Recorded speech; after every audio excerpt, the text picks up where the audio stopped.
I got 3 words to say, folks. Go, Pack, go. Let's Go, Pack, get go, it. baby. Let's get it. Hit the intro.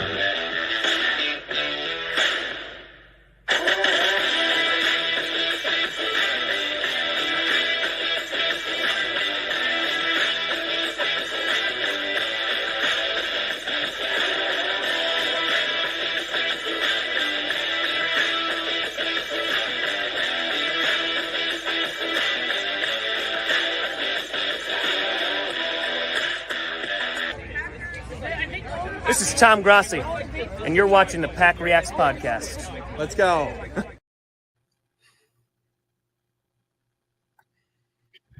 Hello, everybody. Welcome to PackReacts. I'm your host, Jeremy Hadler, along with my other host, Mike Arvonio. And tonight we have a special guest. This man went on a journey called 30 and 30 with YouTuber Tom Grossi to travel to 30 NFL stadiums in 30 days and became part of a community to help raise over $500,000 for St. Jude's Organization Hospital. He's a Green Bay Packers fan, editor for Tom Grossi. Ladies and gentlemen, Johnny Barks. Thanks, man. No, I appreciate the enthusiasm in the intro. No, I appreciate it. I can't believe it's already been like 9 months since last June. We're already getting close to the 1 year anniversary. So yeah, it was a moment in time for sure. Yes, definitely. Yeah, I went to the New York one in Bryant Park. I don't think you were able to make it out for that one, Johnny. I was stuck at Tom's just because the distance between like his house and like where the event was. I had to edit the video. Right. It didn't make sense. Like I would have got out there at like 10 o'clock, and so I watched the dogs. So I was held the fort down. Yeah, great. That was a weird one because it was the wildfires in Canada. And we had all the smoke in the city. That was kind of crazy, but it was a really fun event. So yeah, those were really rough 3 days with the air quality. It was kind of crazy, but yeah, it was still a great time. But, didn't the one in Pennsylvania and Philadelphia get? It was the worst. Yeah, Philadelphia was the worst. I kind of just hung out in the hotel all day. I was like, all right, I'm not gonna let one person risk themselves for the elements. Let Tom do his thing, and I'm just gonna sit back and chill and I'll make sure the video gets done, guys. We'll be good. There we go. Jeremy's from Pennsylvania, actually. He's just outside of Philadelphia. And I always tell him when the Packers play in, do you want to go to the game? I'll just drive down to Philadelphia. We'll go. And he goes, no, I'm not wearing my Packers jersey anywhere near that stadium. So it's probably not a bad thing. That was the one you missed. No. Yeah, it was that was a weird day just because like not as many people came out to the fan event because of the air too. But right. I did go to the first fan event, so I did get to go to see the stadium. We didn't get to get inside, I think.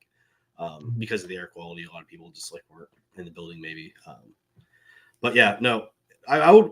Philadelphia is definitely a cool city. I mean, especially with all the history there, I would love to go back and visit there at least once. I'm sure I will eventually. Yeah, I was there for the draft when it was in Philadelphia, and that was a great time. But I did get my fair share of heckling. I was walking to the draft. I had my Packers jersey on, and somebody yelled out of their car something about the Packers, and I was like, "Oh man." This is the NFL draft. Like, there's no game going on. Like, there's teams of 32 fans of 32 teams. Why me for being a Packers fan? But it's Philly, though. You gotta. I gotta love it. Exactly. I'll take it as a compliment. If we were just like the Browns or some team that had no success, they wouldn't even care. So now we've traded our shots, Eagles and Packers in the playoffs quite a few times. Yeah, totally. Yeah, definitely. All right, Jeremy, do you want to start us off on some of the questions that we usually give our special guests? Well, yes, but before we start, Mike, we always have our Packers trivia here. We always like to start with Packers trivia. So we've done this the past couple of weeks. Mike got his answer wrong last week, and then we had to go to the booth review for the prior week because Mike thought he got the right answer. I thought he didn't, and then we reviewed, and he got it, so he won the challenge. Yep. But Mike's been all right on his trivia so far. He's been all right on that. Not totally perfect, but he's been an all right Packer fan for a normal average Packer fan. So yeah. All right, John, you can also be part of this too if you want to join on the Packers trivia here. Yeah, you didn't give me the answer. Or you didn't give me these questions first, so maybe I didn't get to Google them before. So. Yeah. So the Packers trivia question here, folks, is who is the all-time leading passer in Green Bay Packers franchise history that is in passing yards? My answer is gonna be: did Rodgers pass Favre? I'm gonna say Favre. Johnny? It's still Favre, right? Because Rodgers passed him in touchdowns, but he didn't pass him in yards. Favre has like 60 something. It was insane yardage. That's what I thought too. Yeah. Yeah, you guys are correct. It is Brett Favre. There we go. And Tom Brady passed him. Is that correct? Or I think Tom Brady did pass Favre. Right. Yeah. Right, because he was the league leader for a while, but then Brady passed him. Mm-hmm. And Breeze may have passed him first, if I'm incorrect. Am I correct about that? Breeze did, yeah. No, yeah, you're right. Yeah. It was like his last year. Right. Yeah. Right. And then Brady. Then Brady, and now it's still Brady. So yeah. All right, good question, Jeremy. I like that one. Maybe Mahomes. Mahomes might get there. We'll see though. He probably will. How long he'll play. Yeah. Okay. Who knows? Maybe Jordan Love too one day. We'll see. Sign me up for that. I'm not gonna set those high expectations. All right. Let's start off with questions here. We'll go back and forth here between me and Mike here to ask Johnny some couple questions. Chat, if you want to ask Johnny some questions, leave it in the comment section. We'll get to that too.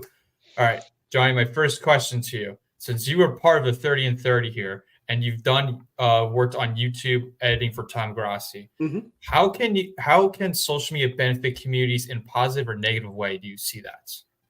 Definitely a lot of positive. I mean, negative. I'll get to negative in a second. Positive, definitely, it helps you find your people. I think you see that in apps like TikTok, even more so. Like how easy it is to find your kind of niche community and just like-minded individuals, especially if you just kind of have an open attitude to like anyone can be your friend. You know, anyone kind of you like football, I like football too, that kind of thing. So, as far as negative, I think just anything on especially social media just gets really sensationalized. So now it's just like, if you just want to follow, for NFL news, you're going to get all the hot takes and sensationalize like Brock Purdy hatred for no reason, regardless, or the toxicity of some of the banter that gets a little bit too far between like rivals or maybe Bears and Packer fans. So, I think that a positive can really outweigh the negative, but there's some days it gets hard to argue that. Yeah, definitely. Yeah. I think it's great, just to chime in there, for people that don't live in the city that your team's from. Like I grew up in New York. Jeremy's from Pennsylvania. Johnny, remind me where you're from again. Sorry. I live in Illinois, so a lot of Bears. Illinois. Fans. Okay, so exactly. So it's a great way to kind of break down those barriers and find like-minded individuals that have the same passions as you. Like one of my biggest passions is the Packers, and living in New York growing up, I was around Giants, Jets fans, and I say this all the time. Like, if I had social media back then, I think it would have been so much more fun to be a Packers fan back then, and now it is. So it's really a great thing, and that's why I really love this community, and love having guests like you, Johnny, on. It's great to meet new people and like you have something to talk about. Jeremy and I met on vacation. Actually, we're not lifelong friends. Oh, really? On vacation. Yeah, that's awesome. Exactly. It's funny because Jeremy he's a lifeguard, and I was on vacation there. I had my Packers jersey on. It was week 1 against the Vikings. This was right after COVID. And Jeremy's like, you're a Packers fan. I go, yeah, he has his mask on because it was COVID and he was working. And it's from the Packers, because they sent it out to all the season ticket holders. Oh, nice. So that was, we just started talking, and then, the rest is history. But it's such a great way to meet new people because you have a common bond of something, you watch all the games where you know what happened. Like, just because you're a brand new person you never met before, it doesn't mean you have nothing to talk about. So it's really a great way, and social media just exemplifies and makes that so much easier to happen.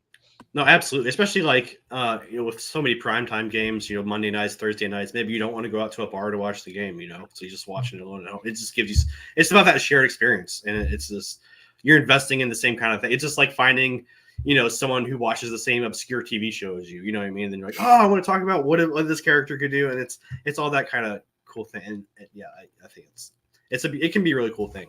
Absolutely. Right. And also like things like Tom's stream, right? Like during the games, like if you want to watch, or not necessarily watch it, but take part of a community of people that are watching it, hang out in the chat and talk back and forth. That's just a great way to do that. That's not so commercialized like Fox, CBS, ESPN. Like that's just commercialized to get the game out there and get commercials and everything. This is a way to build the community while also watching the game. So I know, and then you get the inside jokes from there, and then the Brian Branch investments and like the payoff for that's even better when he finally picks off Jordan Love or whenever that happens. But no, it's all in fun, man. I think it's definitely a cool aspect the internet. I mean, if we can make it as positive as you can, I think that's what you can do. Like, right. Definitely. And one thing I got to say for, Tom, what Tom's done and what you've really been instrumental from the, video side and everything you do to support Tom, but it's kind of the breaking down of barriers between the internet and the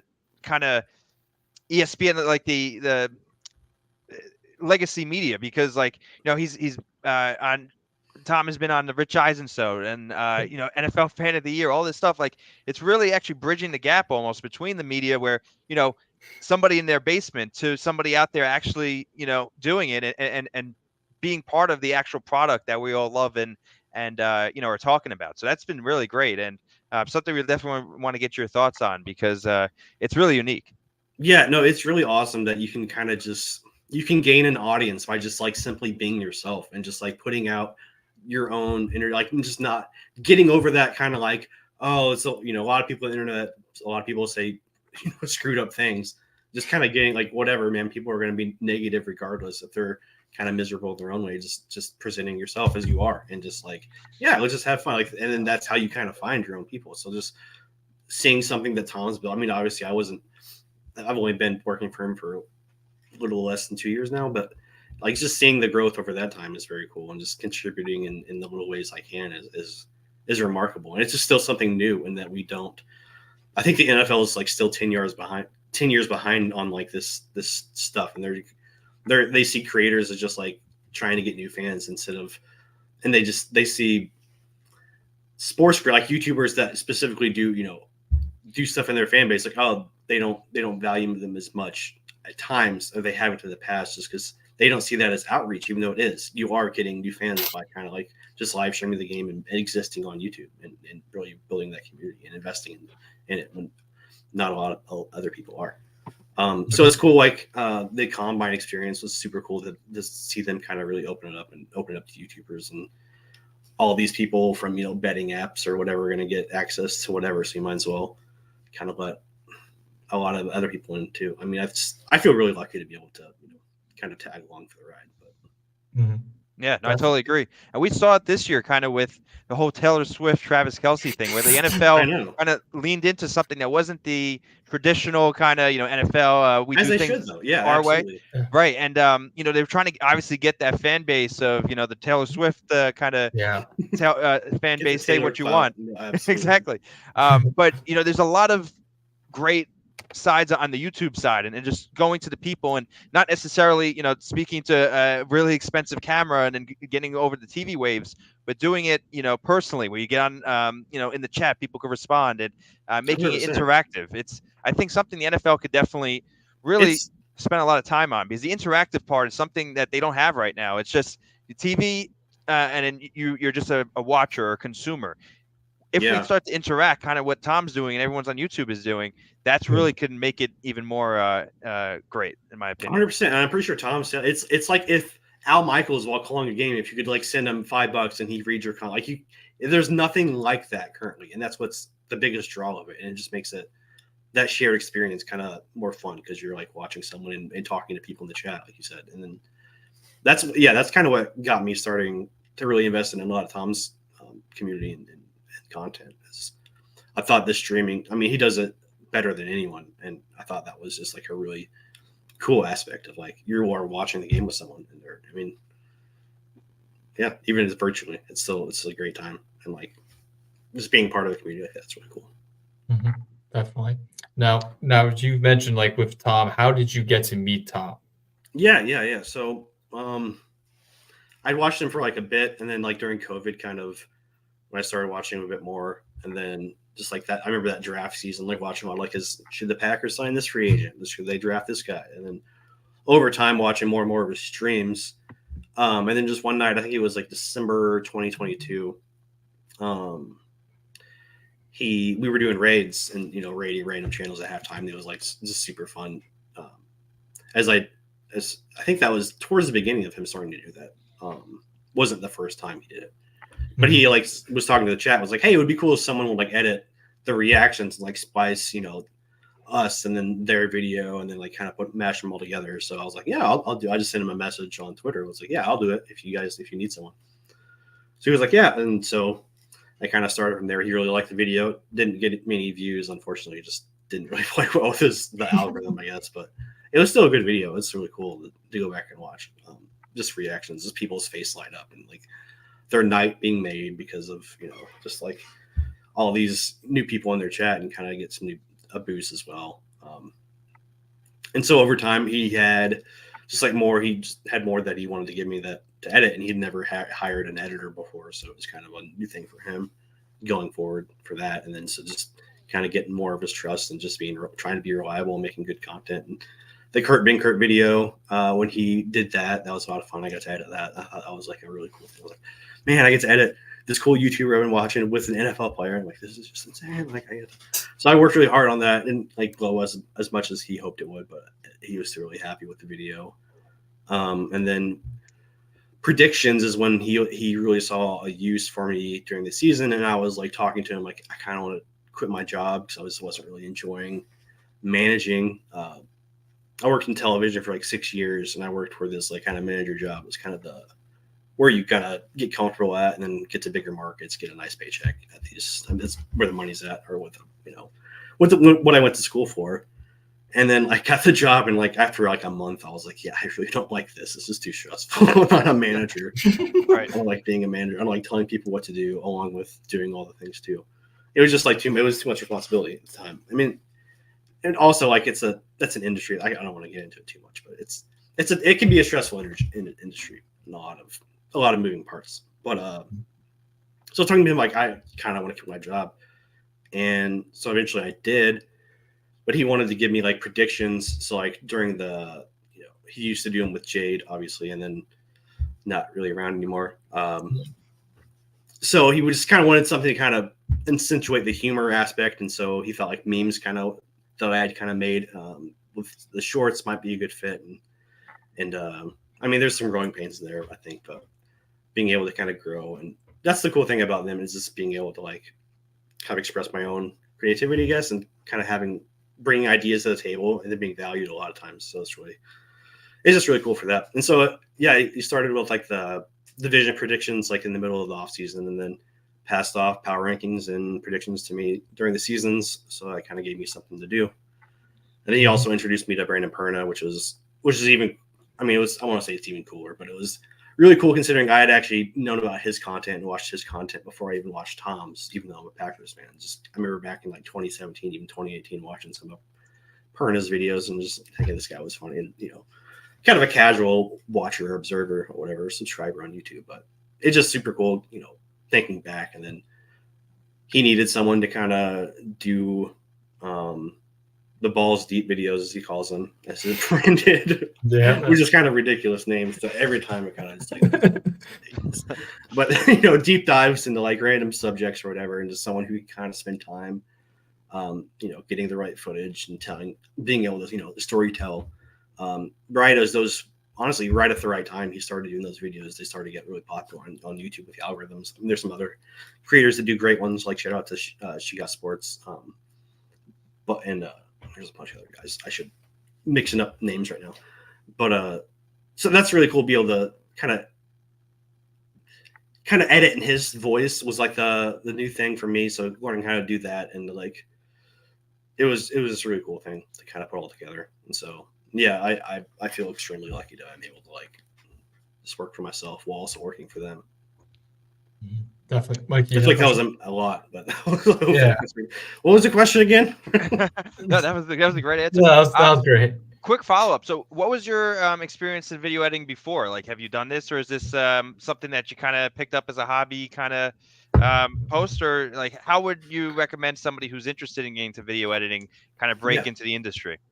Yeah, a lot of it now is just like self. I mean, I kind of learned myself at the same time, but I had my first class. Like, I kind of wanted to do something like that. Like, I was always interested in like the video camera as a kid. It would take like random photos or whatever. It didn't start. I was like in high school. We had a video editing class in high school, and I was like, that really opened my eyes. Like, oh, this is like magic. Like, this is super cool. What you can kind of manipulate stuff into is for memes or jokes or whatever. It kind of planted a seed there. So I kind of started editing random crap in my free time, like music videos, the Weird Al songs, whatever I would think of at the time.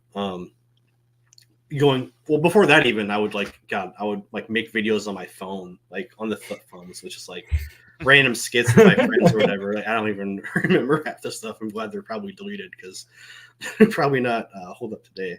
7th graders, learning cuss words for the first time. But college, I kind of learned more of the business aspect, like the communications was like writing a lot of papers, like theory and crap like that. Mm-hmm. It was a minor in digital media.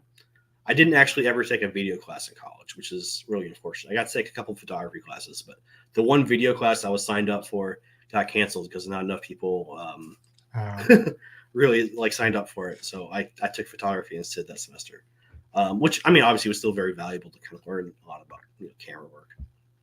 But I say that just to make a point that like you can learn a lot yourself and just kind of problem solving and like just being. There's a Rogers clip that he talked about like how he didn't have the opportunities, but he would just observe, Favre, growing up, those 3 years he sat behind him, just kind of observing like how did he do that and kind of questioning him, even if he didn't get to ask him. Favre probably wasn't the greatest mentor, but like just observing the little things.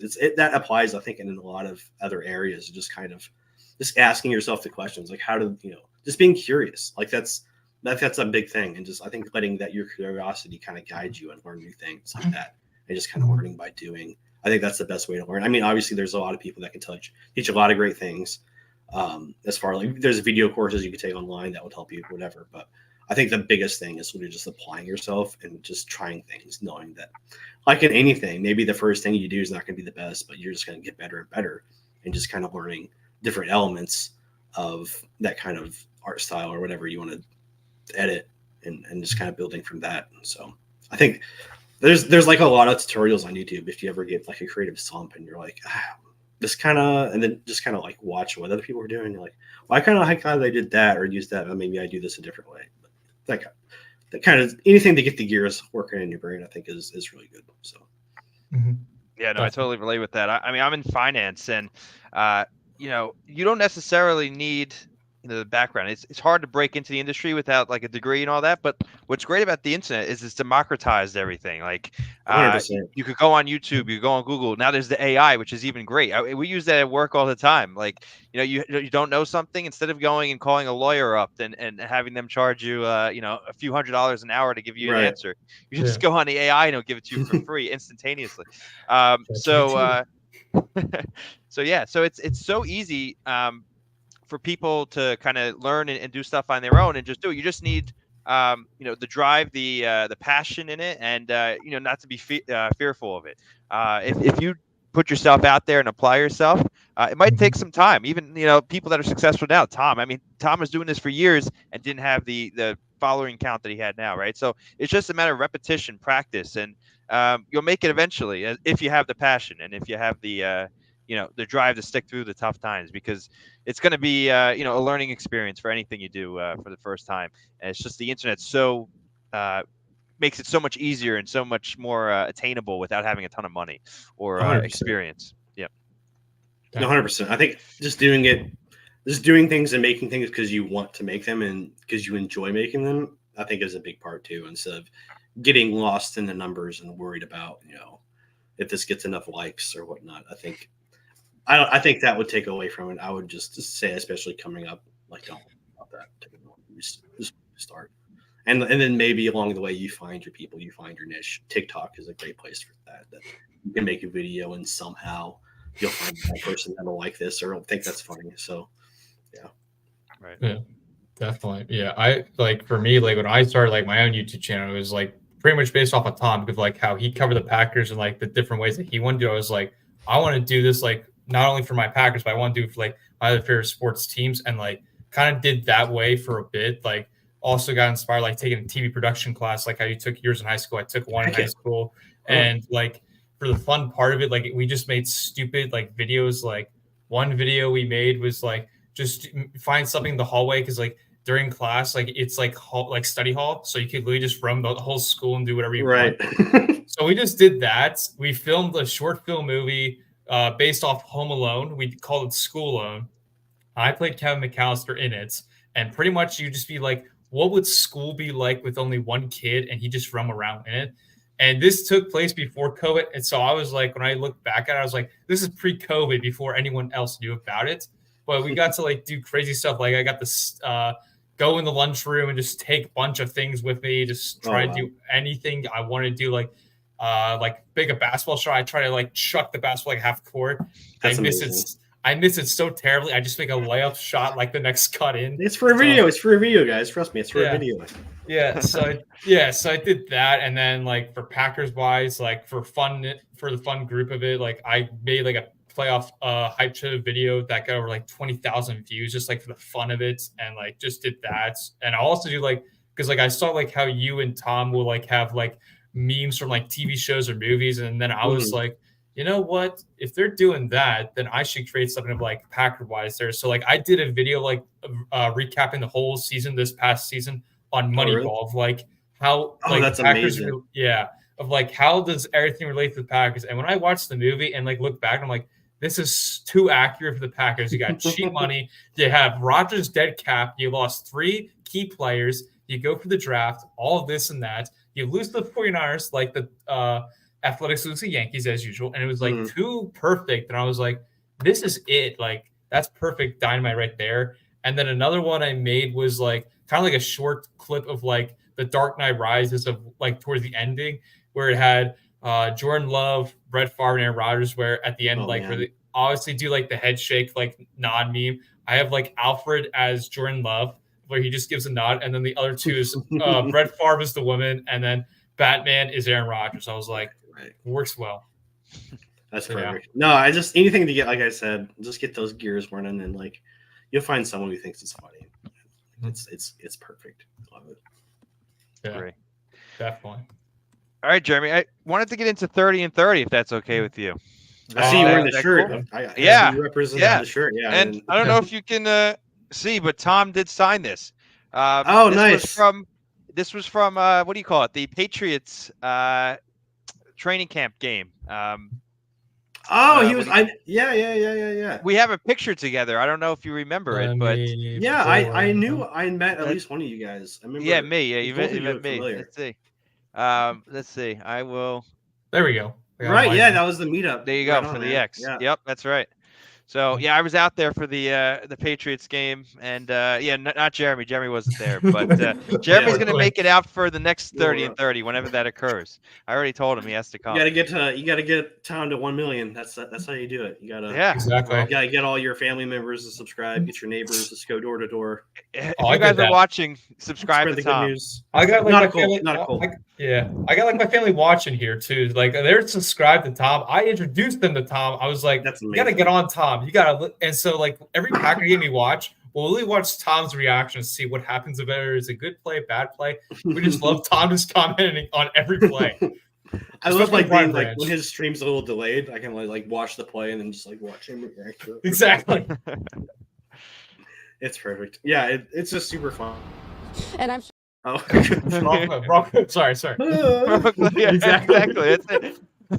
All right, let's get into it. So, yes. All right. So, what I wanted to start off with was, all right. So, your initial reaction when Tom pitched the idea, did you know before draft night? I'm assuming you knew before draft night, but what was your initial reaction? Yeah. Did you anticipate the overwhelming response it received, or were you prepared to potentially show up and 1 or 2 people would be there? So yes, to all of them. No. He called me a few days after he had the idea and kind of like explained it, and I was like, man, that's really ambitious, Tom. Like even for you, especially for you. Even no, I thought it was a brilliant idea, and I was just I knew it was going to be a lot of work and it was going to take a lot to execute. But I was worried about like him finding a place to like host. I mean that kind of evolved in the kind of sporadic. Hey, can we just bring customers to this business, and why would they say no? That seems like the smarter way to do it. But like, I know early on, just trying to like plan events, like I'm just thinking 30 fan events, 30 places. Like that sounds like a nightmare to try to pull off. And then he asked me to go a couple weeks later, and I was like, yes. I don't know how we're gonna do it, but we're gonna try. And it was just a lot of trust in Tom, just knowing how insane work ethic he has, and then when we were doing it, that energy kind of just transferred over, and I kind of just feel like I became a superhuman as well. And so we just against all odds just made it happen. And yeah, it was really one of the coolest experiences and life changing, honestly, just because how much happened. I think how much we did, and I wasn't like that night in Chicago when he had a fan event just didn't go well. We couldn't really find a good place. We just kind of went to the pier, and that was like our smallest one, just because it was a really tough ask to have people drive out to a really touristy place. That, like, I think parking was even like $30 or something crazy. That day just didn't turn out very well, and then he ended it on an allergic reaction, as you see in the video. Oh yeah. And we kind of looked. I was like, I think that was the first time I was like, dude, are we gonna be able to do this? And then, yeah, I think I remember just asking him after like we were about to go to bed, and I'd finished, editing the other video. I was like, dude, are we gonna be able to do this? And then I think he just said, "We'll see how tomorrow goes," because it was like, I think because I was like, dude, if we're gonna like not finish this, like I didn't want to get to day 20, whatever, and then get stuck. You might as well just cut the cord on it now. It was almost the unspoken like thought. That was the doubts creeping into your mind. It was like, man, if we're gonna not be able to do this, might as well just like quit now. But no, it was definitely like Detroit. The next day was incredible, and like the energy there was really cool. And everything from like the hotel room we got, it was just like good vibes that like the universe almost was talking back to us like, no, you guys got this. You guys got this easy. It'll be fine. But there were moments absolutely where it was, I just don't know how I'm going to get all this edited and how I'm going to stay for this. But we just rolled with it. We played it by ear. And then, I mean, there's a couple of fan events I would have been able to go to, or, what have you. But I think I had a pretty good judgment of what I needed to do and when I needed to sit this one out to get the video out. Well, it was a really double wielded sword in some places, but I think if I just had to do it over again, we just have more days to buffer it out. But also I liked having it because I don't know, I liked it. The turnaround felt important to me as well. That someone that was in Tampa could see themselves 2 days later in the video. I think that was really important. You don't have to wait a whole week. You know what I mean? So yeah, we'll see how we do about it next time. Whether that's 2 years, 3 years, 4 years from now. Yeah. Definitely. One thing I gotta say I was really, really enjoyed, just some feedback, was like the recap of the day before and looking forward to the next day that you did. I thought, especially the looking forward, because that was really cool. It was like I saw that on Twitter that what you was doing, so I saw some of the pictures, but then I saw a little bit of a snippet of what to look forward to the next day, and it kind of was a hook. I was like, I got to make sure that was one of the important. That was an important note. That I think it was definitely Tom's idea. I might have had the idea too. I don't know. He was talking to his YouTube rep in like a lot of ways. Like I remember when he was talking to his YouTube about some ways to kind of make it stick out and keep that kind of interest going. Yeah, we weren't sure if it was going to get like crazy views or like crazy. Like it could have been anything. We weren't sure it was going to be, but we just kind of put whatever into it, and we're super grateful how it turned out. I mean, $500,000, that's insane. Still, it's super. If that's all the cool things I do, I'm happy with that. Mm-hmm. Right. Which is the amazing part of it. We talked about, online what the NFL does to bring people together, but not only is, this community bringing people together from a football perspective and a personal perspective, making new friends, but it's also allowing them to also elevate and do something that's even bigger than themselves with the Chaotic Good program and everything that you guys did on 30 and 30 for St. Jude. It's just really a great thing because Tom could have taken half the proceeds and took himself, and it cost him a lot of money. Like I think he, bankrolled the whole thing for it, right? So the fact that he did all that in the name of, a charity like St. Jude is just so amazing, and it's so unique that somebody would do that. So that's who Tom is, man. I mean, I think that's the biggest takeaway I could say is from working with him. He's exactly who he is on stream as off stream. I mean, he's just a good dude, and he's made me a better person. And I don't know. I'm super grateful to like have him as my friend. It's incredible. Yeah. No, it's awesome. And without the internet and all this stuff, like none of this would have been possible. I know, right? So. Because the internet, it's all because of the internet, man. Right. Everyone focuses on the negatives, but there's so many great positives. And this community, I think, is really, really a great example of how not only it can be online, but it can also be in person. And we just need a creator, somebody to be kind of the conduit to bridge that gap between the online and bringing in person. And 30 and 30, not only did it raise a ton of money for charity, not only did it bring, build Tom's channel, built your, reputation as a video editor, but it also brought people together randomly. Like the third person in our picture there, Jeremy, if we want to pull it up real quick again. Yeah. I think his name is Alex. I forget, but he went to like 5 different stops on the 30. And I was talking. He went to 13. He went to 13. 13, right? Is that correct? Wow. 13. And I was asked, like, how'd you do that? He's like, well, a lot of them were on the set. I took a train. I did that. He was like, I'm between jobs. He had like a month period where he was between jobs, and he kind of went along for the ride for 13 stops. So, what a crazy story that is. I'm sure you guys could not have guessed that when Tom, first called you up with this crazy idea he had. It's super cool. Just to inspire people, I think, for the greater good is the coolest part, man. And to like just see, I think just to see it in person and day by day was like just seeing the good. Like I think there was so much we didn't even capture, and we weren't even able to show. Just so much like goodwill that like really kind of changed my perspective on like. I mean, some days it just seems like people are driving crazy. You see crazy stuff in the news, but when you're just like good to people, I think you get that energy back a lot, and I think people want to be good people, and I think it really showed, man. Like just from Uber drivers, like hotel, like everyone we met was super. Like there was like maybe 2 unpleasant people, and they were just having a bad day at their job, but like everyone else was like incredible people, and it's really cool to just kind of see humanity and like just a little bit of like faith back. I don't know. Yeah, definitely.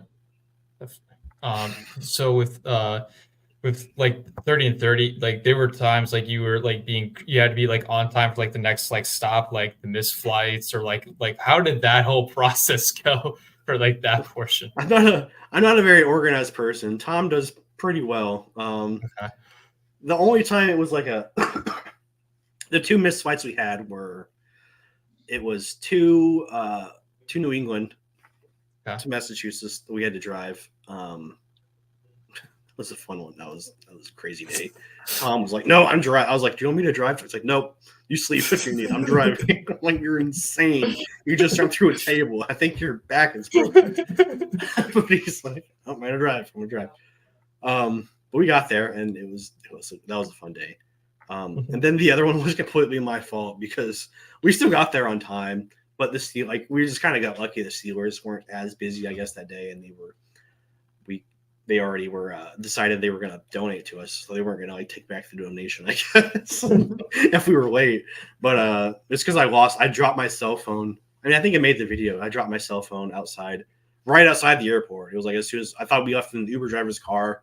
The Uber driver took like 20 minutes to get back to us, and she looked and it wasn't there. And I finally thought to pull up my laptop and like look at find my iPhone thing, which thank God for that. Yeah. And it was still in the airport, and so I was like, we're looking around. I'll never forget this poor airport lady because I was freaking out. So because we already missed our flight at that point, but there was one more. There was a flight in like another half hour that I just needed to find it. My phone was like, as long as we could find your phone in the next hour, we'll still get there decent time. It's like I think we were supposed to be there at 10. We got there at like 11 or something like that. So like this lady found I found my phone, and she's like, "What's the password?" Or Tom found my phone or something like that. And I was at the other side of the hallway, and I was like trying to describe he was like, "It's a 30 and 30 logo. It's my background on my phone." I thought I changed it, but I guess I changed it back or something happened. And she's like, "No, that's not what the password is." Like, it's his. She's like, Tom's like, "I know this is his phone." And I'm like, what? So I'm like running over. Like, she's like not showing me the lock screen. She's like, what is the lock screen? I'm like, what is it my cat? It's like, that's my phone. I know it's my I was like yelling at this lady. I was like hysterical, like, give me my phone. I wasn't like violent or anything, but I was just like freaking out, like, I need my phone so I can go to the plane. But it was I got it and I like, oh, it's my cat. My cat like I can unlock it with my face. It's fine, I promise. So I got it back. We got there on time. But other than that, and that was like day 9 or 10 or something like that. It was earlier on. It was the first half at least, and we didn't miss a single flight after that. Actually, our flight back to New York, because we went from LA we took the red eye on the final day, so we could finish up the final video at his house. We almost missed that flight because traffic was just insane. I guess we didn't leave soon enough, even though it was like we left like 2 hours before, I think, but we were just stuck in this long line of traffic, and so we got to the airport, had to run. We had to run so far. It was just like completely out of breath, and we finally made it with like 10 minutes to spare still. So but that was the only other one we were almost, and that would have sucked. We would have just had to like edit, I guess, in LA for another night. It would have been like just inconvenient, but we would have survived. Yeah, because we had already finished. It was the last day. It was like it would have been. It was just nice to be able to chill in Tom's house. So yeah. Did Tom ever get the leotard back? That was lost. No, we never found that. Wow. Wow. I think it was my fault. I'll take blame for it because I didn't separate it. I put it by like the area we had our trash at, like we were leaving our trash. So I think just the next morning we just grabbed our stuff and just had blended in because it was like in a Walmart bag. So with like a bunch of other Walmart bags of trash. So unfortunate, but it happens. I think the more sad about the wildflower stuff. That was just inconvenient because we'd already done wildflower, so we kind of was already done with it. I believe that was actually a great thing that we didn't lose the wildflower before he was wildflower. That would have been really hard to replace because like the Jaguar thing was kind of just. Shout out to the lady that came and brought him like a new pair of tights or whatever. But yeah, at least it was like he did what he could for it. It would have been funnier with the whole leotard, but right, it happens. Yeah. Was the wildflower, was that a lost bag, like the airline lost that, or no? It was in the same Walmart bag. So it was. Oh, it was in the Walmart bag. Oh. Okay. It was Carl's glasses. Oh no! Then Wildflower's hat and the Wildflower jersey, I believe, and then it was also the leotard, the Jaguars. And that was all in one bag that was in Nashville by the bathroom, the hotel room. Thrown away, I'm sure. Somebody no, the Carl's glasses he left in the hotel room, but he had remembered that, so he asked them before he asked them. He called the hotel and they saved the glasses, I believe, actually. So okay. Well, maybe a maid out there has this memorabilia that's going to be auctioned off one day. She just has it in the shrine. She's like, I don't know what this is. It's like some religious artifact as well. Yeah, definitely. Do we, Mike? Do we want to move on to the next question for the Super Bowl part? Sure. Yeah, that was actually my next thing. Okay. Johnny, could you talk to us of how you rate your Super Bowl experience of like Tom winning the award, the NFL honors, and meeting Jordan Love? Yeah, man, that was just really that was really surreal. I'll say that. It was really kind of Tom to bring me out. He didn't have to do that. He could have brought anyone else, but he brought out Johnny, and I appreciate that. But no, it was really cool that just seeing everything up close and just seeing all the festivities. And I'll tell you, Vegas is like perfect for the Super Bowl. Like, obviously, it's weird with the gambling stuff, but like it's meant for like a big celebration and like that, especially the stadium too. Yeah, I remember like thinking that when we were touring it in June, like, man, this is like there's so many just bars after VIP bar after bar. This is a really eloquent stadium, but it's like an entertainment venue. It's not even like a football stadium. It's like built as a venue. But no, it was just really cool to. And of course, Jordan Love, man, media day was just seeing everyone in the football world in one room, like one giant room, was kind of mind blowing. Just Hall of Famer after Hall of Famer, just like literally bumping into you. Like, I'm sorry, man. I'm sorry, Ray Lewis, don't hurt me. No, I didn't actually see Ray Lewis there, but it was in the entertainment world too. Just like seeing random celebrities, like just musicians or artists, was very cool. So just kind of acting. our phrase is just act like you've been there before, and that's kind of a thing, because there's definitely a sense of professionalism, because it is like people are on the clock working basically, so it kind of comes with the territory. Just you can't. I mean, there's a time and place for everything. A lot of people. I mean, of course, you're gonna have people that just like rush up to Baker Mayfield and try to get a photo, but just be respectful. I mean, they're people. They're just doing their job. They're just representing whatever sponsor they're there with. But I mean, at the same time, it was a very cool experience. And Jordan Love was very nice. He was very kind. He was like shushed away before I could get a photo with him, but I just wanted to shake his hand and be like, dude, thanks for a great season. It was so fun to watch towards the end, especially even though that last interception broke my heart, and I really wanted to beat the 49ers, but man, it was a great ride. And so yeah, Jordan just seems like a great dude, and it was nice of him, especially after Tom's like draft reaction thing that he kind of went viral for, that he became known for, really, by a lot of people. So Jordan, he didn't have to record a video for Tom. He could have been like, oh, that guy, that a-hole that was screaming into a pile of clothes after I got drafted, but he still made a video. He was very genuine. He appreciates that. Yeah. Just see it for Tom as the good dude he is, and I'm sure it's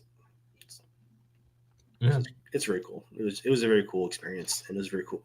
It was a very busy week, and I spent one day just editing the vlog. It was very cool to just be out there. And I'm glad that everything was expensive. That's all. That's what I remember most. Sure, yeah. Sure. I spent so much money on food out there. It was ridiculous. It's okay.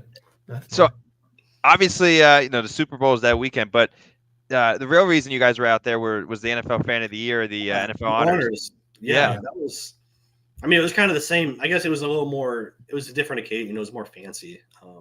It felt like that was very cool. Just seeing there was a lot of people there. I think that maybe they need a bigger venue next time. It seemed very crowded, like the bar area, but it was very cool just seeing everyone from like Ian Rappaport to Deion Sanders. And obviously, it was a little unfair to Tom that he kind of knew in advance, and so they just kind of figured, like, seeing the other fans of the year kind of figure out, like, oh, where's Tom? They pulled Tom, and he's still not there, and then he shows up on stage. But all the other fan of the years were super gracious, and they're very do their own very awesome charity work as well. But it was very cool just to be there. That was a very well earned moment for Tom, and being able to see that in person was very cool. And just the outpouring of support for Tom, and like I think someone said that this article on the Packers.com is like the most viewed article on the Packers website, like,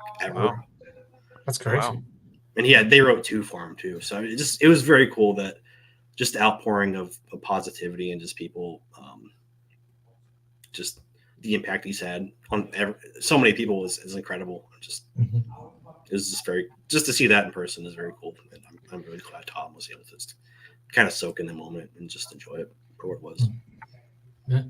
So one thing I thought was pretty interesting, you said, so the other Fan of the Year candidates did not know until I guess the announcement that they did not win. Is that correct? Yeah.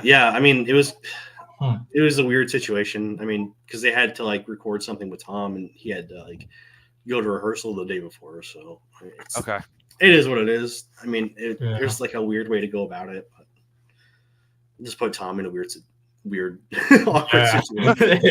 Like I said, everyone was understanding. Like I guess they understood. I mean, no one was like, oh, he didn't earn it. So it's one random person on Twitter said something stupid, and they probably didn't for it. So well, I don't know if you saw, but we actually live streamed the NFL Honors, and we had a reaction of Tom that you put in the video. So thank you for that. Yeah, I remember that. Yeah, of course. Yeah, that was very cool to see you guys. You and other people as well just reacting to that. That's really right. Cool. It was definitely something, after going to 30 and 30 and everything. Like when I saw that Tom was up for Fan of the Year, I definitely wanted to be a part of it as much as we can to help him win. So definitely posted about it as much as we can. Kept on clicking vote. My friend actually works on the marketing team for Captain Morgan, which sponsored. Oh, really? Of course. So that's awesome. I mentioned it to him as well. But but yeah, no, it was a great experience. So for you guys to do all that for charity and then to get recognized in some way, Tom obviously himself and then you indirectly through Tom is really great. So congratulations for winning and being part of that accomplishment. I appreciate that, man. There was definitely a moment where I was kind of reflecting on where I had remember where you came from. So it was a very, I don't want to say humbling because it never feels like the right word, but it was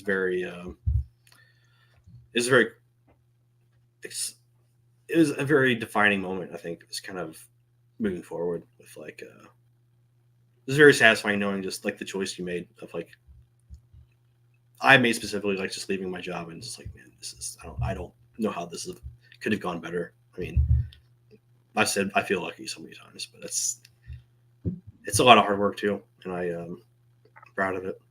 Yeah, absolutely. Now, how did you stumble upon our video, Johnny? I think I was just typing up. I have my ways. Okay. we gotta take notes. I mean, you popped up on the algorithm, so you had the right keywords. We gotta take notes on how to get back on the algorithm. That or Jeremy I was just searching up NFL honors reaction, I think, and I'm sure you guys popped up. So you had a great reaction. So what can I say? I had to add it. So. Yeah, no, great, thank you. What's funny is I was going to sleep one night right when you guys released the video, and I knew you guys were going to drop it, but I guess I didn't realize it was going to be then. And all of a sudden, I get Jeremy hitting up my phone in 3 different messages, you got to watch this. We're in it. I go, what? Amazing. I go watch the video, and yeah, it was great. So you definitely made our day. I got to say that made my day. That makes me really happy, man. No, I know a couple other people that were in it were really that commented. They were surprised to see themselves in it, so it was cool. I thought I needed more Nat sound. I needed that excitement that you guys brought it. So right, and it's actually interesting because Tom made his thing reacting to the Packers in the beginning, right? And it's funny that we got in from reacting to him, so that's it kind of comes full circle. Full circle, baby. Yeah. Circle of life. That's what we call it. Circle of life. Absolutely, man. Yeah, definitely. Now, Johnny, with the Super Bowl experience, we saw that Tom was facing Kurt in Madden. How was that match going there? What were you leaning towards here? Were you leaning towards Kirk going to beat the heck out of Tom, or are you thinking Tom, you might pull it out? I wasn't sure. I assumed that Kurt would have brought it, but he brought an interception upon himself and let up a touchdown. No, that was I recorded everything we did, and that was literally they started the game, kicked off. I think Kurt threw the interception the first play, and then the next play, Tom threw a touchdown. I was like, wow. I was in shock. I was like, did Kurt let him do that? I don't think he did. So that was funny. That was really funny. He just ran off. I'm like, well, how's it going, Kurt? Had the cameras rolling. It's great. He was fantastic. No, Kurt was really cool. It was cool to talk with him, meet him for the first time, and kind of just shoot the shit for a bit, kind of get a little inside peek of what he's doing with his content. So it's pretty cool. Mm-hmm. Make some really good Madden content. If you need to get up your skills on Madden, just go check out our buddy Kurt Pinkert. So definitely. And what about the game itself? Did you ever expect to be in a Super Bowl in your lifetime? And even though you were probably all the way as far as you can get, you're still in the stadium. So Jordan loves mom seats. Yeah, exactly. Yeah. I just kind of laughed. I mean, I didn't expect much less. No, it was just to be there. It was an insane experience, and just the excitement. It was a very 49ers dominated. It felt like a 49ers home game, just with how many. It's not crazy far from San Francisco. I guess there's a easy flight connection. But no, it was just to be there, and it was a hell of a game too, man. Overtime, almost went into double overtime, like CBS executives joked about. Yep. No, it was a very cool game, and I'm not even trying to be a Chiefs hater. It was very cool to see them win another one. I mean, that's history, man. It's as much as crap you kind of want to give them, but they're the next time. They are the dynasty right now. They're the guys that everyone's trying to beat, and you kind of can't. So seeing that in person. Even though I'm a Packers fan, hopefully I'll see a Packers one in person again one day. I'll sure I'll still tell my grandkids or whatever about the Super Bowl, Chiefs and 49ers, and that overtime game. How they were, the 49ers were so, I thought they were going to win, man. I really thought they were going to win. Right. It was looking like that. Yeah. Yeah, definitely. Definitely All right. was. I had one more thing, or I guess two more things, Jeremy. What about you? Did you have anything you want to hit? Then I wanted to hit on some of the comments we've gotten. Yeah, definitely the comments. I definitely have one on like sports media because I know Tom did it, but I wanted to know like from Giants' perspective, how does he see like the future of sports media occur in like the future here? Yeah, I mean, I think the next step is just the NFL being more lenient with like creators like using their footage and like just letting them kind of profit off of it and not just taking it for themselves, basically. And maybe that's not, I don't know who's making those decisions, but just more collaborate. Like that would just lead to more natural collaboration, I think, and like better content overall, I think. And you're not having to be powered by these, gambling companies. I mean, I don't want to talk too much, but like over talk that point or exaggerate it, but I don't know. Something's got to kind of change and someone's got to meet in the middle of these big corporations and ESPN and these smaller YouTubers and they want the YouTube dominated space, and that's why they went up for McAfee and I think it's gonna be interesting to see how it develops and how it kind of changes over time. But I think there's always going to be room for the small guy, and I think that I still think YouTube's always going to be here. I mean, it's run by Google, so I wouldn't. It would be insane for them to like do the opposite and like discourage people from making content about football. I would see them doing that. So I'm a little optimistic, I suppose. That I think as we have people, that are just super talented in this space, and I think the more opportunities for them, the better. And I think the more like encouraged. I think the more we can encourage people to just kind of do their own thing, I think the better. Just get more voices out here. It's always going to be a better thing, I think. So. Yeah, definitely. Like I know, like Fives and Tree, like they did the baseball, like charitable event. Like, has Tom considered like doing a football, like maybe flag football version, like a charity event with like the other? That'd be fun. That'd be interesting. Yeah, I don't think he's. I don't think I've heard anything about that, but that'd be interesting. Maybe I can put a bug in his ear. We'll see. Especially against Skeeter, because I like to see a Tom or Tree sack Skeeter a lot. That's what I like to see. See, a lot of insurance goes into that. Receiver one, you can't be breaking everyone's ankles. So. Yeah. There you go. Yeah. Yeah, definitely. I know Jeremy could be the punter though. Jeremy did a combine video. Yeah. And he punted, and honestly, it was pretty good. I gotta say, he went at least 30 or 40 yards. It was 45. Yeah, they don't have many punting drills at the combine for some reason. They just didn't. They didn't fly out the punt of the special teams unit. Wow. They kind of hit him away. It was weird. Yeah. It's interesting. Yeah. They used the machines too. They when they were doing kick return drills, they just used like these things you put through when they kick up.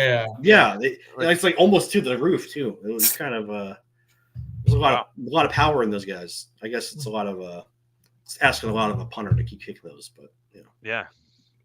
Definitely. Okay, and then what I had was I just want to go back to 30 and 30 for a second. So obviously the whole experience was in the name of St. Jude and kind of the charitable aspect of it. So in the middle, you had the opportunity to go to St. Jude's headquarters. Believe it's by Kansas City, right? It was over there. Memphis, sorry, Tennessee. And I just was curious how that experience was. Was it really motivator to kind of see everything you're doing, what it was going to go to help? Yeah, absolutely.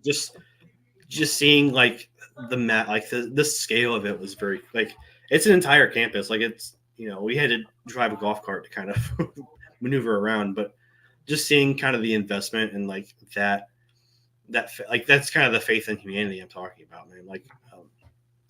Like no kid should ever have to like worry about accepting their mortality, let alone like having to worry about their parents having to pay for it. So that's just any person's like that crazy tough experience. You can kind of make it a little easier is such a good thing to do, man, and especially with how expensive healthcare is in this country, it's insane. But just seeing that up close and just seeing like the researcher we ran into that recognized Tom and knew what he was doing and like wasn't expecting him to even be like, it was kind of a last minute thing to us to visit, and he was like in shock, and that's who you do it. Like it's like they're the ones doing all this crazy important work, and we're just making stupid football content, and like any way that we're able to make a difference is insane that we're able to. So I think it was definitely a motivating factor. And I had a classmate when I was in first grade that had cancer, and he went to the St. Jude campus, Ronald McDonald House back in the day, and unfortunately he didn't make it. But just seeing that, like, everyone has like someone, so I think it hits close to everyone, and just being able to kind of contribute in ways I never thought I'd be able to is really fulfilling in a few different ways. It's like I said, it's insane that you can do it from like football content, but this just comes from just being a good person that Tom is, and just putting up that energy and getting it back tenfold sometimes. Definitely. Yeah. Right. And it was just a great part of the trip too, because I'm sure that was the motivation you kind of needed to push that last step, because you kind of stayed on the East Coast for a lot of it. Then you had to go, the West Coast teams are definitely more further out. So I'm sure the travel. Yeah, everything was super close. Like I knew it was close to the East Coast, but it was like there were days like we were able to drive 7 hours, and that was like a longer trip, but we were able to do that because the East Coast is so kind of compact.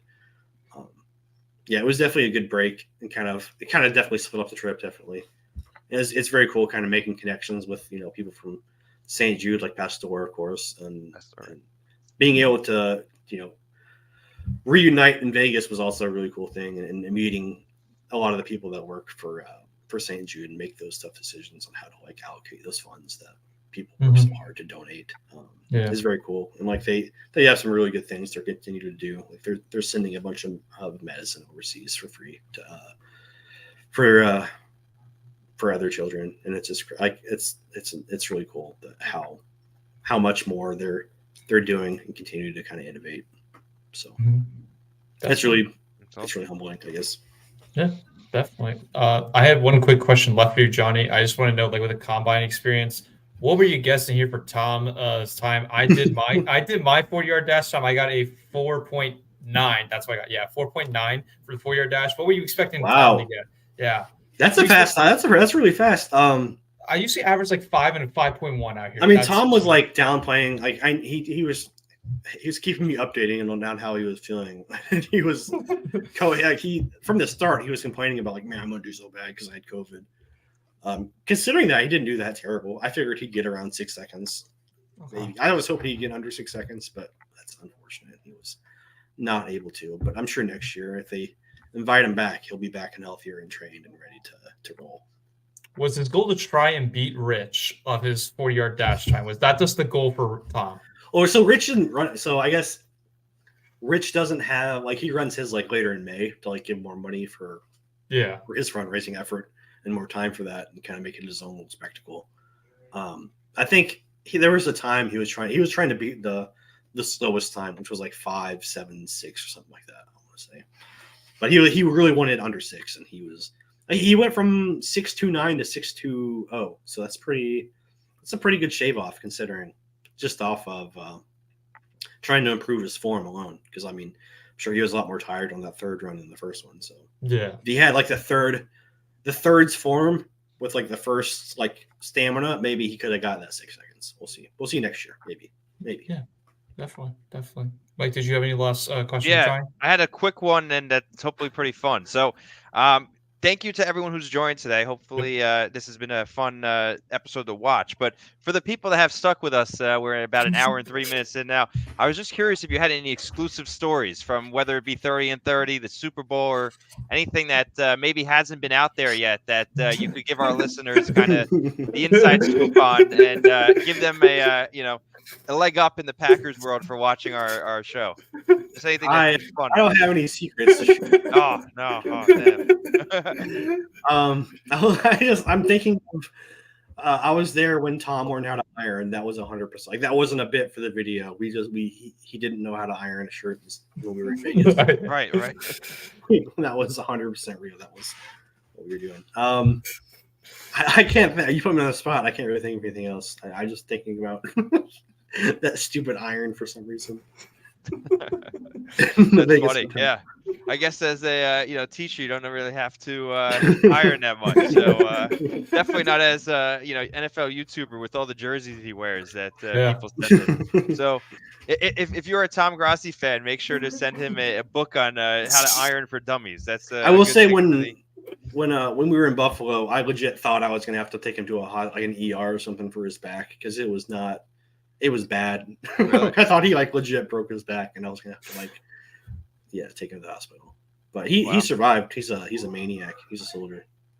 Right, because the New York one was not directly after it, right? Or it was a few days. It was days after, right? It was Buffalo, New England, and then I'll say Pittsburgh, or I don't freaking remember. I had the days remembered and memorized, and now I don't. Right. I need a guide.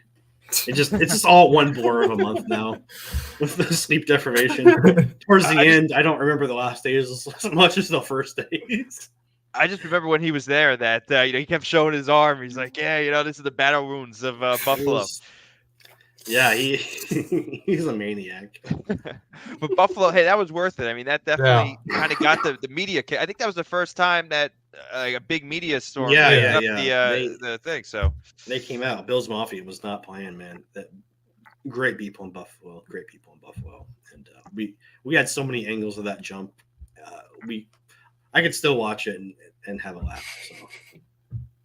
So the next 30 and 30, we just have to have Johnny jump through a table. Maybe he'll do the snow. Maybe he'll do the snow. I'm not jumping. That's funny, but okay, great. Jeremy, did you want to kick to the chat? Yeah, we'll go to the chat real quick. We'll start off, which is my brother here, real quick. I said, "Let's go, Johnny." Give sons of love Appreciate out your here. care. Then we got my bestie, who's a Browns fan. Long live PackReacts here. And then I believe this one was for Johnny. What favorite is your Packers moment? Yeah, man. That Jared Cook playoff game against the Cowboys was one of the funnest endings of the game. I think I was in shock. I remember being in my first apartment when it happened. Or no, that was in 2015, wasn't it? I'm confusing. I'm confusing Cowboys games, but no, that was a great, man. I remember that was in my college dorm. That was great. I was going insane. That was such a fun into the game. It was insane. Mm-hmm. I still don't know how we caught that and dragged his toe in the most perfect way possible. Yeah. Right, and Mason Crosby came into that was no easy field goal. That was a field was not, 4-yarder, I think. It's if we just had Anders make that, we probably would have been having a different discussion this year and how we would have. You didn't have to. We had him bring it up. Come on. We got some competition. Oh, no. We give him some time. It was just a rookie. We'll give him one more good year. We got great Joseph out here now. Out here. Were you at training? I'm assuming. I mean, obviously you were at training camp, but did you see the Anders Carlson kick at the Patriots training camp when it? What do you call it? Went backwards or something? There was some wind. There was wind. There was definitely wind. There was wind, but that did not. It looked funny. It did look funny. Right. It's actually interesting because that wind, because the way the practice field is, it's just what do you call it? A fence. So the wind is actually coming directly at the ball. But when you're in a stadium, right, the wind is kind of going above and down. Yeah. So it's it is kind of weird kicking outside of the stadium because you don't get the same wind. It's not the same conditions, yeah. Right. There's no way that could have happened in a game. It just he literally kicked into it and the wind hit it and it came back. So definitely not really on him. But I will say though, the Patriots kicker definitely was putting a lot more air under the ball because of the wind. So he knew how to kind of adjust. You could see that. I don't think Anders kind of knew that he had can't just kick it the normal way. He had to definitely kick it differently because of the wind in the situation. So hopefully that comes in time. Hopefully he recognizes that kind of stuff. I mean, if our worst player is our kicker, that's still not a terrible problem to have in theory. Right. So I'm super excited for this season. Yeah, definitely. All right, let me get to our last comment here for my brother. What's the hottest take for Johnny Barks of the NFL here? Overrated, underrated players here. What we got, Johnny? Hot take. I'll give you a hot take, a draft take. I don't see it in JJ McCarthy at all. I would be I would be thrilled if the Vikings traded 3 first-round picks for him. I don't see it with him. He's like a great value Kyler Murray, but I don't even know if he has that arm. I mean, he can throw fast, but I just don't see it with his film, with what I saw. But I'm not an expert here. That's my hot take. Definitely. All right. Yeah, the Vikings are definitely gearing up to do something there. Yeah, we're getting that extra first-round pick. So we'll see. If we'll see what they do. It'll be interesting to see. We got like a little less than a month, right? So yeah, it's crazy how different this division is going to be moving forward with J Love, Caleb Williams. Yeah, he's probably, Vikings new quarterback. Goff, we got 2. Yeah, we got Goff, but then Caleb Williams. So. Yeah. That's one thing. It's always going to be exciting in the Packers land, whether it be, looking about leases or different going to Brazil. There's a lot going on. But they're involving the public in that is what it is. Dispute between them two. That's their problem. They're not leaving. No, absolutely. They know that. Absolutely. No, it's totally. They're just trying to use the public as leverage. It's kind of absolutely up, right. Actually.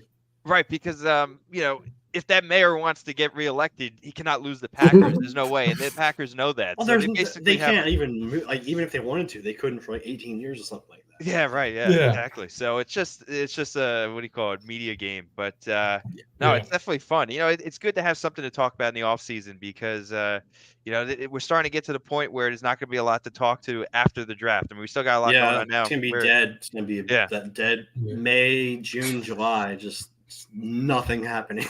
Yep. Right. Although last June a lot happened. 30. That was by a strategy by one genius, Grossi. So. Right. Yeah. And excited to hear the new thing for what his announcement this year is. Obviously, do not. We shall see. We'll see about that. Drop anything there, but excited to hear whatever that is. And if anyone doesn't know what I'm talking about, go to Tom's page. He has a teaser up, so that's where we're going to leave it at. We're not going to go any more. Find out more next month. Next month, right? Yeah, about a month, literally a month to the day, right? Isn't it like April 20th? Yeah, I think it is the 28th. Or is it the 28th? Yeah. So then it'd be a month to the day. So that'll be the draft. It's going to be an exciting month. We got to kick it into draft gear. Jeremy, is Tom doing it? He's doing a live stream, right? What do you do during Tom's live stream for? I'll watch along. I'll just wait for any crazy stuff to happen. I'll clip whatever he needs. I mean, okay. Do you do usually any, the draft is like my? Well, I guess last year he did a lot of the post draft videos. He did it himself, but like the week before the draft, he put out he recorded a bunch of videos. And I did every position that we need. Like we went through every position. Like these are top 5, whatever quarterbacks or whatever. I was like busy as heck the last 2 weeks before the draft, and then the draft happened, and it was like calmed down for me. But probably something similar to that. But I'll have some stuff with Perna as well to do. So we'll have a lot of fun. I'm excited, ready for a challenge. Do you ever do any moderation during the chats, or is that like Rachel and like those other people? I mean, if I see something stupid, I'll take it off. But like sometimes it's like a race between moderators to see you can take it with the stupid comments. Right. Sometimes it gets crazy, and we need everyone. But it's not it's not like a full-time job or anything. So right. Mm-hmm. Cool. All right. Well, we wanted to thank you, Johnny, for joining. Thank you, Johnny. This was really, really great, and we really appreciate it, and really appreciate not only joining, but everything you guys did for St. Jude, for Packers blogosphere and the Twitter, and 30 and 30, and we really are looking forward to seeing what is up next for Tom and Johnny as well. So thanks again for joining. Before we sign off, though, we do want to give you the opportunity to kind of talk about what you're doing, obviously with Tom, but also on your own. I did see that you have like a podcast on Wednesdays. I was watching it yesterday for a little bit. So can you tell our viewers kind of what you're doing there, where they could find you? And, it's a very sporadic podcast. We kind of do it whenever I have time.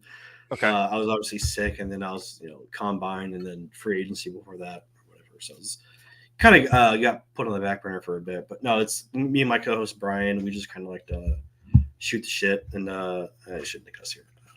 I don't know. Shoot the crap, and just talk about whatever's going on. He's a Bears fan. I'm a Packers fan, so we kind of roll with that dynamic sometimes, and let ourselves butt heads and let us argue about Caleb Williams and Jordan.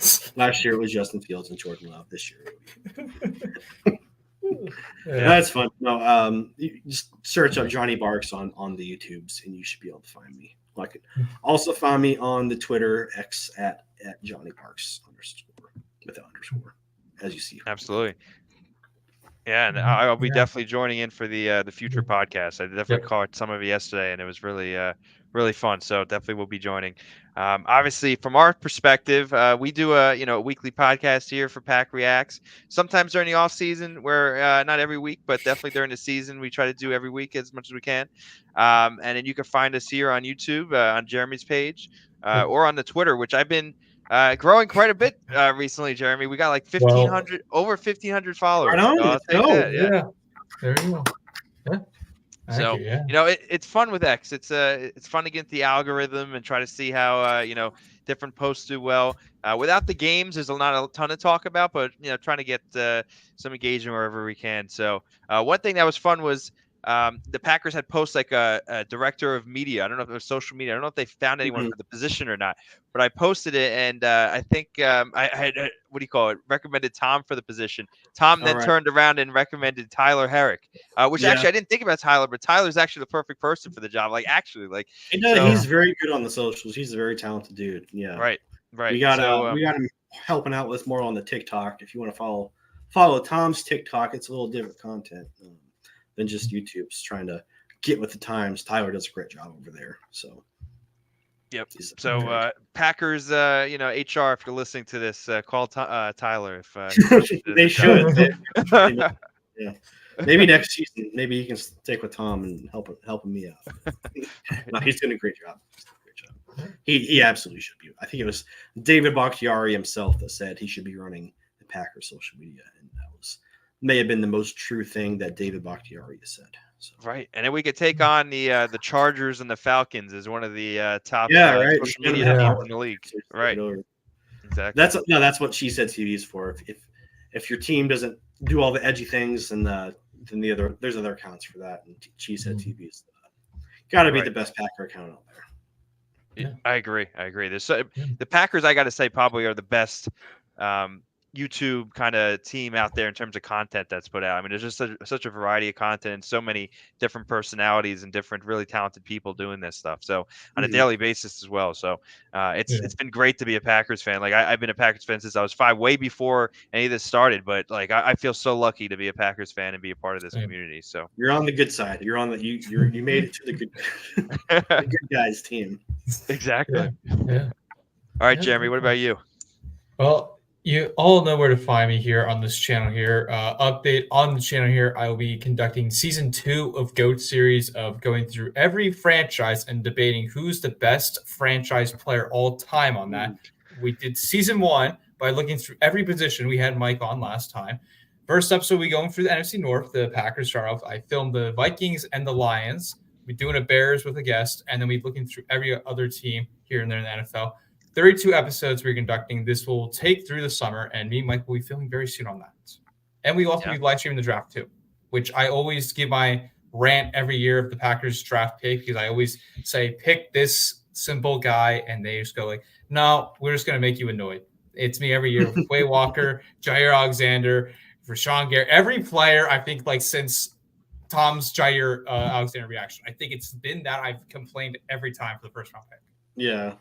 Yeah, you can never get them right. There's so many different teams and so many different players. It's you got to just root for the guys you want, and then just get to know the guys you don't. So And I just thought about this, Jeremy, but in our draft live stream, we're definitely gonna give our reaction and our thoughts of Tom's big announcement. So when that is dropped, we're gonna talk about that and see what we our predictions for what this is going to look like based after he announces it. So looking forward to it. And I'm sure Johnny's sitting there, mischievously thinking about what it is, but we cannot know until April 28th. And we will be talking about live on stream. So if you want to watch the announcement and come over here to hear the reaction of it. So, Hey, Jeremy, Mike, I appreciate you all for having me on. Thank you. Appreciate you all. Absolutely. And thank you again for joining, Johnny. We could not, thank you again enough for joining. So the way we usually end our streams for everyone who hasn't watched is we, do the chant, go Pack Go, and we send us off into the, the good night. So we'll start that off right now. Ready, Jeremy? Yes, I'm ready. All right, let's do it. All right, go 3, 2, 1. Go.